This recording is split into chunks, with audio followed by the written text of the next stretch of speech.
মুসলমান বন্ধুগণ, গভীর মনোযোগ। বায়েজিদ বুস্তামি রাহমাতুল্লাহ আলাইহি একদিন স্বপ্নে দেখতেছেন, তিনি স্বপ্নে দেখতেছেন স্বয়ং আল্লাহ রাব্বুল ইজ্জত ওয়াল জালাল বলতেছেন, বায়েজিদ রে, আজকে আগামীকালকে খ্রিস্টানদের মহাসম্মেলন, কমপক্ষে 5 থেকে 10 লক্ষ খ্রিস্টান জমা হবে। দুনিয়ার জমিন থেকে ইসলাম মুছে দেওয়ার ষড়যন্ত্র করবে, তুমি ওই জায়গায় তাদের ভিতরে ঢুকে যাও।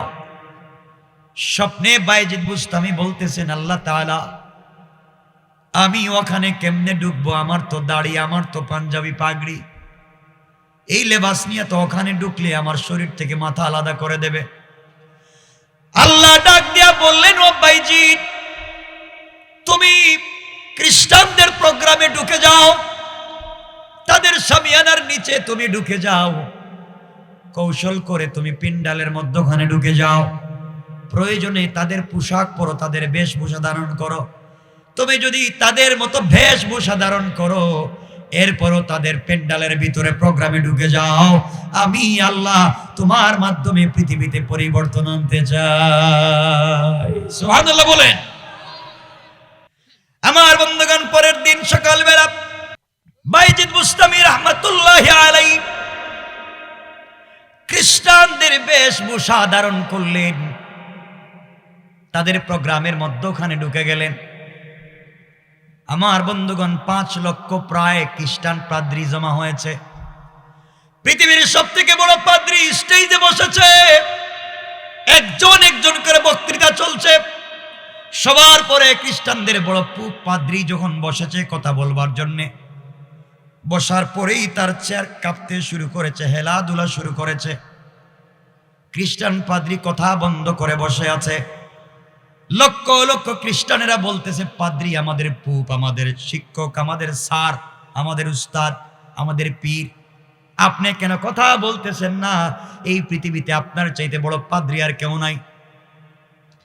খ্রিস্টান পাদ্রী বলতেছে, ও খ্রিস্টানেরা, আমি কথা বলতে চাই, কিন্তু কথা মুখ দিয়ে বের হচ্ছে না। এই লক্ষ লক্ষ খ্রিস্টানদের ভিতরে একটা মুহাম্মদী ঢুকে গিয়েছে, মুহাম্মদের উম্মত ঢুকে গিয়েছে, আর ওর পাওয়ারের কারণে আমার জবান বন্ধ হয়ে গিয়েছে। আল্লাহু আকবার। লক্ষ লক্ষ খ্রিস্টান দাঁড়িয়ে গিয়েছে আর বলছে, প্রভু আপনি বলেন কে সে? আমরা চিনতে পারতেছি না কে। কোরআনওয়ালা, কালিমাওয়ালা কে আছে? আপনি বলেন তার শরীর থেকে মাথা আলাদা করে দেই। খ্রিস্টান পাদ্রী বলতেছে, না না, ঢুকে যেতেই পারে, কিন্তু আসলেই যে হত্যা করতে হবে, শরীর থেকে মাথা আলাদা করতে হবে তা না। আমি তাকে কিছু প্রশ্ন করব, সে যদি উত্তর দিতে পারে তাহলে তো ঠিক আছে, উত্তর যদি দিতে না পারে তাহলে শরীর থেকে মাথা আলাদা করে দেব। এই কথা বলে খ্রিস্টান পাদ্রী দাঁড় করিয়ে দিয়েছে, বায়েজিদ বুস্তামি দাঁড়িয়ে গিয়েছেন মধ্যখানে। খ্রিস্টান পাদ্রী বলতেছে, তোমার নাম কি? তিনি বলছেন, আমার নাম বায়েজিদ। তুমি এখানে কেন আসছো? এমনি আসছি। তুমি জানো আমাদের ভিতরে ঢুকেছো, তোমাকে হত্যা করা হবে, শরীর থেকে মাথা আলাদা করা হবে। বাঁচতে যদি চাও, আমি তোমাকে কিছু প্রশ্ন করতে চাই, উত্তর যদি দিতে পারো তোমাকে ছেড়ে দেওয়া হবে, উত্তর না দিলে ষড়যন্ত্রকারী হিসাবে তোমাকে হত্যা করা হবে। বায়েজিদ বুস্তামি বললেন, প্রশ্ন করতে পারেন, আপত্তি নাই। খ্রিস্টান পাদ্রী দাঁড়িয়েছে, একটা একটা করে 65টা প্রশ্ন করেছে। কয়টা প্রশ্ন? 65টা প্রশ্ন করেছে। বায়েজিদ বুস্তামি দাঁড়াইয়া দাঁড়াইয়া বিনা বাক্যে 65টা প্রশ্নের জবাব দিয়েছেন। কান সুবহানাল্লাহ, আল্লাহু আকবার।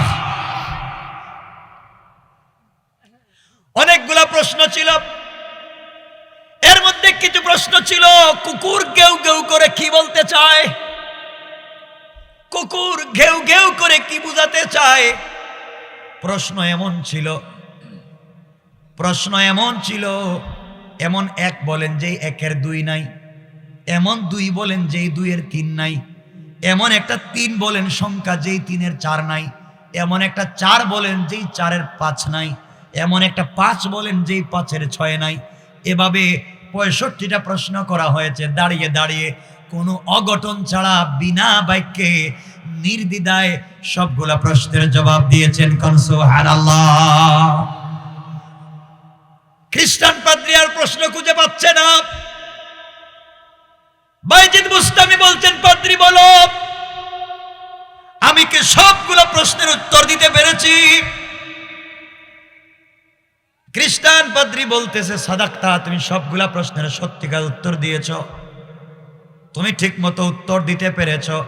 বাইজিদ বুস্তামি বলছেন, খ্রিস্টান পাদ্রী শোনো, আমি তোমার 65টা প্রশ্নের উত্তর দিয়েছি, তোমাকে আমি ছোট্ট একটা প্রশ্ন করতে চাই, তুমি কি আমার প্রশ্নের উত্তর দিবে? খ্রিস্টানরা দাঁড়িয়ে বলছে, কেন দিবে না? তুমি আমাদেরকে কেন ছোট করো? বিশ্ববিখ্যাত পাদ্রী, সবার বড় পাদ্রী, লক্ষ লক্ষ খ্রিস্টানদের সামনে তুমি আমাদের পাদ্রীকে ছোট করো না। একটা প্রশ্ন করো, আমাদের পাদ্রী উত্তর দিবে। পাদ্রী বলছে, বাইজিদ তুমি প্রশ্ন করো। বাইজিদ দাঁড়িয়ে বলেছেন, খ্রিস্টান পাদ্রী মহোদয়, আপনার কাছে আমি জানতে চাই, বলেন তো আসমানের আর জান্নাতের চাবির নাম কি? সুবহানাল্লাহ বললেন না?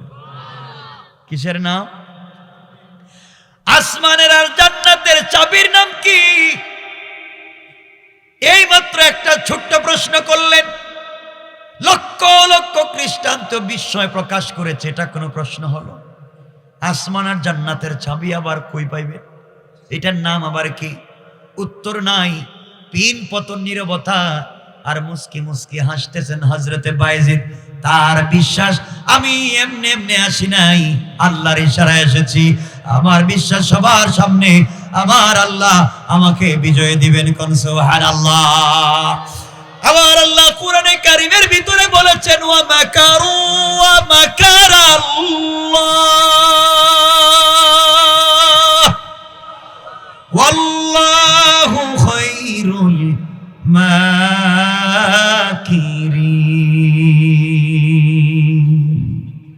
আমার আল্লাহ বলেছেন, কাফির বেঈমানেরা যত কৌশল করুক না কেন, সবগুলা কৌশল আমি আল্লাহর কাছে দুর্বল, আমার কৌশল আরো বড়। আমি জানি না মওলায়ে কারীম হয়তো এখানে কোনো কৌশল করতেছেন, কেউ কোনো উত্তর দেয় না। পাদ্রীও বসে রয়েছে, মাথা নিচের দিকে করে বসে রয়েছে। বাইজিদ বুস্তামি বলছে, আপনি উত্তর দেন। পণ্ডিত তো আর মাথা উঠায় না। লক্ষ লক্ষ খ্রিস্টান দাঁড়িয়ে বলছে, আমাদের পুপ, আমাদের বড় পীর, ও বড় পীর পুপ পাদ্রী, আপনি উত্তর দেয়াই লাগবে। এই বাচ্চাটা 65টা প্রশ্নের উত্তর দিয়েছে বিনা বাক্যে। আপনাকে একটা প্রশ্ন করেছে, আপনি আমাদেরকে ছোট করবেন না উত্তর? খ্রিস্টানদের বড় পুপ বলছে, ও খ্রিস্টানেরা, আমি উত্তর জানি কিন্তু বলবো না। কেন বলবেন না? এই জন্য বলতে চাইবো না, আমি যদি বলি তোমরা আমাকে মারবে, আস্থা রাখবে না, তোমরা আমাকে মেরে ফেলবে, এই জন্য বলতে চাই না। তোমরা আমার কথা রাখবে না। সকল খ্রিস্টানেরা দাঁড়াইয়া এক বাক্যে জবাব দিল, খ্রিস্টান পাদ্রী, কথা দিলাম আপনি যা বলবেন তা মানবো আজকের দিনে। এই ছেলে কি এমন প্রশ্ন করেছে, আর আপনি ওই ছেলেকে কি প্রশ্ন করলেন, সব উত্তর দিল। আপনাকে একটা প্রশ্ন করেছে, উত্তর দিয়ে দিন, আর আপনি যা বলবেন আমরা মানবো। খ্রিস্টান পাদ্রী দাঁড়ায় গিয়েছে, আর ডেকে ডেকে বলছে, লক্ষ লক্ষ খ্রিস্টান পাদ্রী শোনো, এই যুবক যে প্রশ্ন করেছে, আসমানের আর জান্নাতের চাবির নাম কি? আসমানের আর জান্নাতের চাবির নাম হলো লা ইলাহা ইল্লাল্লাহু মুহাম্মাদুর রাসূলুল্লাহ সাল্লাল্লাহু আলাইহি ওয়াসাল্লাম। আসমান আর জান্নাতের চাবি হলো আল্লাহর উপরে ঈমান আনা, রাসূলের রিসালাতকে মেনে নেওয়া। যারাই মেনে নেবে তারাই জান্নাতের চাবি পাবে। আমি বিশ্বাস করতে চাই, মানতে চাই, তোমাদের ভয়ে মানতে চাই না। এক বাক্যে একসাথে 5 লক্ষ খ্রিস্টান দাঁড়াইয়া দাঁড়াইয়া সাথে সাথে বাইজিদ বুস্তামির হাতে হাত রেখে কালিমা পড়ে মুসলমান হয়ে যায়। আল্লাহু আকবার বলেন। 12টা হয়ে গেছে, কাটায় কাটায়। আপনাদের কষ্ট হচ্ছে দেখতেছি। আরে না, আরেকটু কয়েন, আর না, 12টা হয়ে গেছে, রেখে দিচ্ছি। হ্যাঁ, কি আমি কি প্লাস্টিক? 12টা হয়ে গেছে, আর লম্বা করবো 1-2 মিনিট রেখে দিতেছি, সুতরাং বিষয়টা মিলাই দিতেছি। আমার বন্ধুগণ গভীর মনোযোগ। এই বাইজিদ এমনি এমনি বাইজিদ হয় নাই। বাইজিদ বুস্তামি দুনিয়ায় জন্ম নেওয়ার পরে নিজের বাবা ইন্তেকাল করেছেন। মা মানুষের বাড়িতে বাড়িতে কাজ করতেন। একদিন চিন্তা করলেন আমার স্বামী নাই, একটা মাত্র সন্তান বাইজিদ, আল্লাহওয়ালা বানাতে চাই, বুজুর্গ বানাতে চাই, আমি মানুষের বাড়িতে কাজ করলে ছেলেকে মানুষ বানাবো কেমনে? খবর নিতে লাগলেন এই দুনিয়ার জমিনে, এই দুনিয়ার জমিনে কোথায় কোরআনের জ্ঞান বিতরণ করা হয়। কারণ বাইরে আপনারা তো শুধু এডুকেটেড হচ্ছেন, জেনারেল শিক্ষায় শিক্ষিত হচ্ছেন। মনে রাখবেন, জেনারেল শিক্ষার নাম কোনো শিক্ষা না।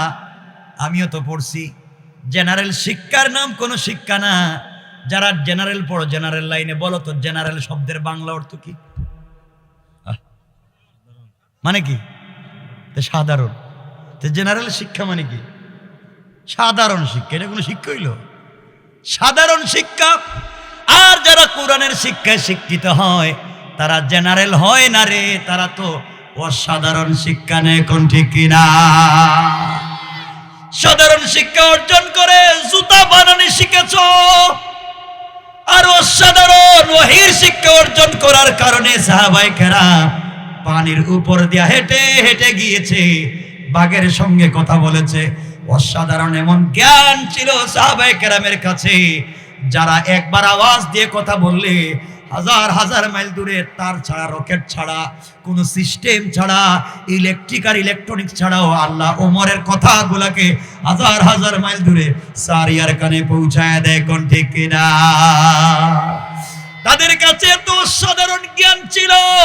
মদিনার মাটিতে দাঁড়িয়ে বলছে ভূমিকম্প হবে না, মাটি বন্ধ হয়ে গিয়েছে। নীল নদের চিঠি দিয়ে লেখছে পানি বন্ধ করবি না, পানি দিবে। বলতে দেরি হয়েছে, নদী পানি দিতে বাধ্য হয়েছে। কোন ঠিক কিনা? 2 জন ডক্টর, বাংলা পৃথিবীর সকল ডক্টরদের সিগনেচার নিয়ে একটা দরখাস্ত বুড়িগঙ্গা দেন, পদ্মা নদীতে পাঠান। বলে বাবা পদ্মা নদী, তুমি আগামী বছর থেকে আর শরীয়তপুরের দিকে ভাঙ্গাভাঙ্গি কইরো না, বাদ দিয়ে দাও, বহুত ভাঙ্গাভাঙ্গি করছো। আমরা পৃথিবীর সব ডক্টররা সিগনেচার দিয়ে তোমারে বললাম বন্ধ করে দাও। কথা কি শুনবো? কথা বলেন না কেন? শুনবে। কারণ কি শিক্ষা আছে? এটা কি শিক্ষা? সাধারণ শিক্ষা। পানি কইতেছে এই সাধারণ শিক্ষা নিয়ে আইছো, অসাধারণ শিক্ষা লাগবে। হযরত ওমরের কাছে ছিল অসাধারণ শিক্ষা। নীল নদের নামে চিঠি দিয়ে দিছে, এই নদী শোনো, পানি দিবা কি দিবা না কও। তুমি যদি তোমার ইচ্ছা মতো পানি দাও, দিতে থাকো, দরকার নাই। আর যদি আল্লাহর হুকুমে পানি দাও, আমি ওমর আল্লাহর গোলাম বলছি, পানি দাও। বলতে দেরি, নদী পানি দিতে দেরি নাই। সুবহানাল্লাহ। আপনারা এখানে সকল দাঁড়াইলে আপনাদেরকে দেখে কি শয়তান দৌড় দিব? কথা কন না কেন? কারণ শয়তান কবে এদের ভিতরে সাধারণ জ্ঞান আছে, এটার কি আর কোনো জ্ঞান হইল নাকি? আর আমার যে রাস্তা দিয়ে যাইতেন, শয়তান কিন্তু রাস্তা চেঞ্জ করে যেত, ঠিক কিনা? একদিন রাসূল পাক জোহরের নামাজ পড়ে মসজিদে বাইরে হইছে, যাচ্ছেন, হঠাৎ তাকে দেখেন শয়তান আসতেছে। শয়তান মানে অরিজিনাল শয়তান আসতেছে। নবীজি বললেন আজকে আসুক, জিজ্ঞাসা করবো পাবলিককে তো ঠকায় কেন, তো শয়তানি করে কেন, আসুক। আসতেছে হঠাৎ রাসূল উপর দিকে তাকায় দেখেন শয়তান আর নাই। রাস্তা বাদ দিয়া, জমিনে দিয়ে পুড়িয়া উল্টা পথে দৌড়াইতেছে। কিরে শয়তান দৌড়ায় কেন? আশেপাশে দেখলেন কিচ্ছু নাই, দৌড়ায় কেন? হঠাৎ পিছন দিকে তাকাইছে, পিছন দিকে তাকায় দেখে ওমর আইতেছে। ওমর, সুবহানাল্লাহ বললেন না? নবীজি বলেন এই শয়তান বুঝছি, এবার ওমর আইতেছে, তো এজন্য দৌড়তেছিস। তাদের কাছে ছিল অসাধারণ জ্ঞান। এই জন্য আমার বন্ধুগণ, খ্রিস্টান পাদ্রীদের কাছে ছিল জেনারেল জ্ঞান, জেনারেল নলেজ। আর হযরতে বাইজিদ বুস্তামির কাছে ছিল অসাধারণ নলেজ, ঠিক কিনা বলেন? বাইজিদ বুস্তামি এমনি বাইজিদ বুস্তামি হয় নাই।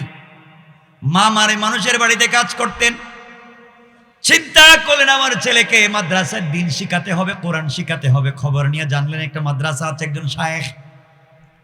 শায়েখের কাছে গিয়ে বলেন, উস্তাদ জি, আমার একটা মাত্র ছেলে বাইজিদ, আমি চাই আমার ছেলে আপনার মতো হবে, আপনার মতো বিশ্ববিখ্যাত বুজুর্গ হবে, জ্ঞানী হবে। আমি গরিব মানুষ, মানুষের বাড়িতে জিয়ার কাজ করি, আমার স্বামী নাই, আমার সন্তানটাকে কি আপনার কাছে রাখা যায়? অনেক অনুনয় বিনয়ের পরে এই শায়েখ বাইজিদ বুস্তামিকে নিজের কাছে রেখে দিলেন। মা ডাক দিয়া বলতেছেন, উস্তাদ শুনেন, আমার সন্তানকে আপনার কাছে দিয়ে দিলাম, ওয়াদা করতে হবে আমার সঙ্গে, যতদিন পর্যন্ত আমার ছেলে আপনার মতো বিশ্ববিখ্যাত আলেম না হবে ততক্ষণ পর্যন্ত আমার কাছে ফেরত দিবেন না। সুবহানাল্লাহ বলেন। উস্তাদ বললেন, কথা দিলাম, ওয়াদা দিলাম, বিশ্ববিখ্যাত আলিম না বানিয়ে আপনার কাছে পাঠাবো না। মা চলে গিয়েছেন, ছোট্ট বাইজিদ উস্তাদের কাছে পড়ালেখা করেন। ছোট মানুষ আর কয়দিন তাকে, 1-2 মাস পরে কান্না শুরু করছে। বাইজিদ চলে যেতে চায় মায়ের কাছে। উস্তাদ বলছেন, বাবা যাওয়া যাবে না, তোমার মায়ের সঙ্গে আমার ওয়াদা, তোমাকে দেওয়া যাবে না, তোমাকে আমি পাঠাতে পারবো না। তোমার মা বলছে বড় না বানাইয়া তোমাকে দেওয়া যাবে না। বাইজিদ নাসুর বান্দা, আমার বাবা নাই, মাকে কি আপনি আমাকে দেখতে দিবেন না? হঠাৎ করে চিন্তা করলেন, যদি কোনোদিন মা মরে যায় অথবা বাইজিদের কিছু হয়ে যায়, আমি যদি মা ছেলেকে না দেখা করাই তাহলে তো আরেক বিপদ। আবার ওয়াদা নিয়েছি আটকাবার জন্য। বললেন, বাইজিদ রে, আগামীকালকে তোমাকে ছুটি দিব, শর্ত আছে। শর্ত হলো তুমি যদি কোরআনের 5 পারা একদিনে শোনাতে পারো, 5 পারা যদি একসাথে মুখস্থ শোনাতে পারো, এই দোয়াগুলো একসাথে মুখস্থ শোনাতে পারো, তোমাকে ছুটি দেওয়া হবে, নচেত ছুটি দেওয়া হবে না।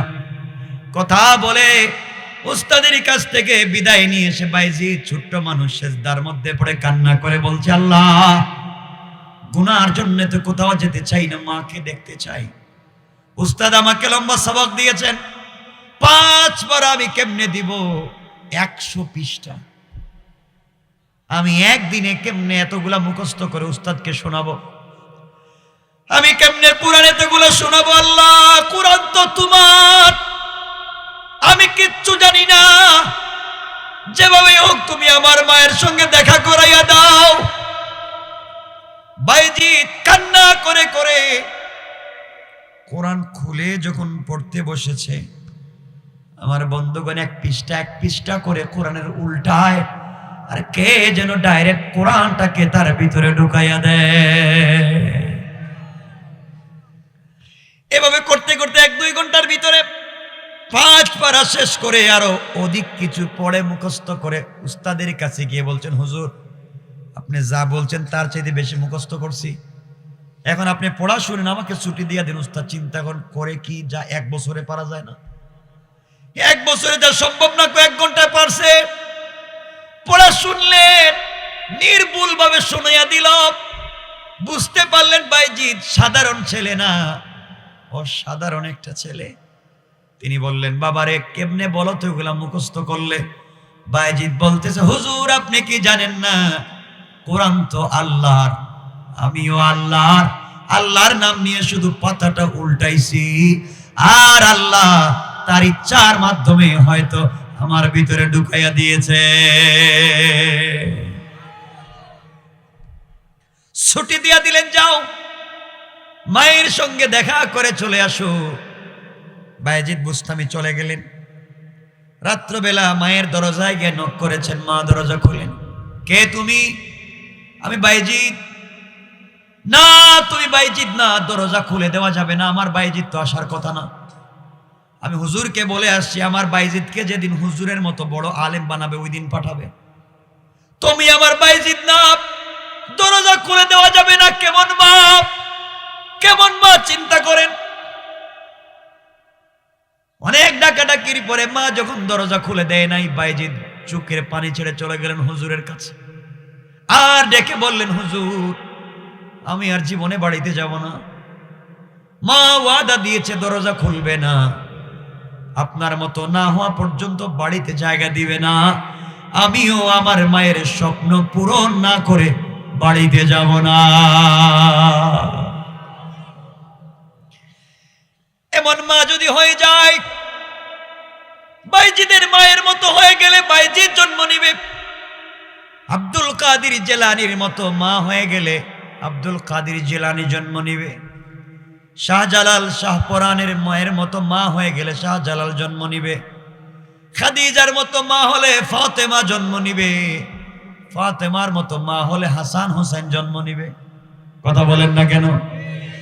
আমার বন্ধুগণ, দীর্ঘদিন চলে গেল, একেবারে 16 বছর, 18, 20, 21 বছর হয়ে গেছে বাইজিদ বুস্তামির বয়স। একদিন উস্তাদ ঘুমিয়ে পড়েছেন, ঘুমের ঘরে স্বপ্নে দেখতেছেন আল্লাহর রাসূল বিশ্ব নবী এসে উস্তাদকে ডাক দিয়ে বলতেছেন, উঠেন, আপনার কাছে আমি পাগড়ি দিয়ে দিলাম। বাইজিদ এখন পূর্ণাঙ্গ জায়গায় পৌঁছে গিয়েছে, আর বাইজিদকে রাখা যাবে না, বাড়িতে পাঠায়া দেন। আমি পাগড়িটা আপনার কাছে দিলাম, সকালবেলা বাইজিদের মাথায় পেঁচাইয়া দিবেন। আল্লাহ খুশি, আমি বিশ্ব নবীও খুশি হয়ে গেছি। যে বাইজিদ এখন পর্যন্ত একদিন রোজা ছাড়ে নাই, রাত্রিবেলা তাহাজ্জুদ ছাড়ে নাই, আমার উপরে দুরূদ পড়া ছেড়ে দেয় না, বাইজিদ জায়গা তৈরি করেছে। এখন অনেকগুলা হয়ে গিয়েছে, অনেক বড় হয়ে গিয়েছে, মায়ের কাছে পাঠাইয়া দেন। ঘুম থেকে উঠে গেলেন, উস্তাদ উঠে বাইজিদকে জড়াইয়া কপালে চুম্বন করলেন, আর বললেন, বাবারে আমার কাছে থাকবা না, তোমাকে আমি পাগড়ি পরাইয়া দিলাম, ভেলায়াত তোমাকে দিয়ে দিলাম, যেটা বিশ্ব নবী আমাকে দিয়েছেন, আমি তোমাকে দিয়ে দিলাম, চলে যাও মায়ের কাছে। এবার মায়ের দরজায় নক করো। দৌড়াইয়া চোখের পানি ছেড়ে মায়ের দরবারে পৌঁছে গেলেন, দরজায় নক করলেন। মায়ের সন্তান যখন বলেছে, মা আমি বাইজিদ, বলতে দেরি হয়েছে, মা দরজা খুলে দিয়ে বলছেন, বাবারে আমিও জানি তুমি আজকে পূর্ণাঙ্গ হয়ে গিয়েছ। আমি গভীর রাত্রে স্বপ্নে দেখেছি বিশ্ব নবী আমাকে বলছেন, ও মহিলা, এমন সন্তান জন্ম দিয়েছ, বাইজিদ এমন হয়েছে, রাস্তা দিয়ে হাঁটলে কুকুরের বাসাও বুঝবে, কুকুর তার সঙ্গে কথা বলবে, দুনিয়ার জমিনে যা চাইবে বাইজিদ হাত উঠাইয়া মুস্তাজাবুদ দাওয়া, আল্লাহ তাকে তার চরিত্রের কারণে বানিয়ে দিয়েছে। ওইগুলা শুনছেন। তিনি বললেন, বাবারে আমিও জানি, আসো। এই বলে সন্তানকে বুকের সঙ্গে জড়াইয়া কপালে চুম্বন করে বলছেন, আল্লাহ তাআলা, এতদিন পড়ালেখা করে আমার সন্তান যতটুকুন বড় হয়েছে, তুমি পর্যন্ত পৌঁছতে আর যতটুকুন গ্যাপ আছে, আমি মা আমার সন্তানকে দোয়া করে দিলাম, আল্লাহ তাআলা তুমি আমার সন্তানকে আরো বড় বানাইয়া দাও। সুবহানাল্লাহ বলেন। এই জন্য আমার আল্লাহ বলেছেন, ওয়াল্লাযীনা ইয়াকুলুনা রব্বানা সরিফ আন্না আযাবা জাহান্নাম ইন্না আযাবাহা কানা গারামা। আল্লাহ বলেছেন, গোলাম রে, ইন্তেকালের আগে তওবা করে ভালো মানুষ যদি হতে পারো, আল্লাহর তাওহীদ আর রাসূলের রিসালাতকে যদি মানতে পারো, আল্লাহ বলছেন, গোলাম চোখের পানি ছেড়ে যত বড় গুনাহগার হস না কেন, তওবা করতে দেরি হবে, আমি আল্লাহ আমার গোলামকে মাফ করে জান্নাতি বলে ফয়সালা করে দিতে আমি আল্লাহর 1 মিনিটও দেরি হবে না। পড়েন সুবহানাল্লাহ। রাত্র হইছে কয়টা? 12:15। 2 ঘন্টার উপরে যেতেছে, আর ওয়াজ চলবে না, আর লম্বা করা যাবে না, অনেক লম্বা হয়ে গেছে, আরো এখন অনেক লম্বা আলোচনা বাকি রয়ে গেছে। 4টা বিষয় বলছি, 4টা। 1 নম্বর আল্লাহর গোলামের গুণ, অহংকার করা যাবে না। 2 নম্বর গালি দেওয়া যাবে না। 3 নম্বর রুকু সিজদা আল্লাহর পায়ে। 4 নম্বর তওবা করবেন আল্লাহর কাছে। 4 গুণ অর্জন করবেন, ফাদাখালাল জান্নাতা বিসালাম, মরলেই দারুস সালাম নামক জান্নাতে পৌঁছে দিবেন কে? কথা বলেন কে? 4 গুণ মনে থাকবে তো ইনশাআল্লাহ? আর দরকার নেই, বাবা থাকুক। আর